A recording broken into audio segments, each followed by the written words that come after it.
Hello guys, welcome to horror 360. இன்றைக்கி நம்ம சேனலில் பயங்கரமான ஒரு பேய் கதையை பற்றி தான் பார்க்க போகிறோம். அந்த கதையை பார்க்குறதுக்கு முன்னாடி நீங்கள் இன்னும் நம்ம சேனலை சப்ஸ்கிரைப் பண்ணலாம். சப்ஸ்கிரைப் பண்ணிவிட்டு பக்கத்தில் இருக்க பெல் பட்டனை தட்டிடுங்க. இப்போ வாங்க நம்ம கதைக்குள்ளே போகலாம். ரொம்ப வருஷத்துக்கு முன்னாடி ஒரு கிராமத்தில் நிறைய குழந்தைங்க காணாமல் போயிட்டே இருந்தாங்க.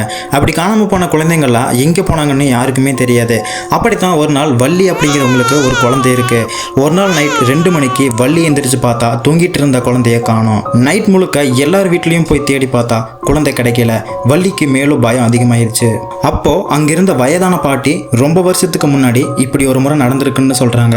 அந்த ஊருக்கு வெளியே ஒரு பழைய வீடு ஒன்று இருக்கு. அந்த வீட்டில் மாயா அப்படின்னு ஒரு சூனியக்காரி வாழ்ந்துட்டு வர்றா. அவ தான் இப்படியெல்லாம் பண்ணுவா அப்படின்னு சொல்றாங்க. அந்த மாயா தான் குழந்தைய நரபலி கொடுக்கறதுக்காக குழந்தைய எடுத்துட்டு போயிருப்பா. நம்ம உடனே அங்கே போய் குழந்தைய காப்பாற்றணும்னு சொல்றாங்க. ஊர் மக்கள் எல்லாரும் நைட் அங்கே போய் பார்க்குறாங்க. அந்த சூனியக்காரி பார்க்க முகமெல்லாம் ரத்தக்கரையோட கோபத்தோட நின்றுட்டு இருக்கா.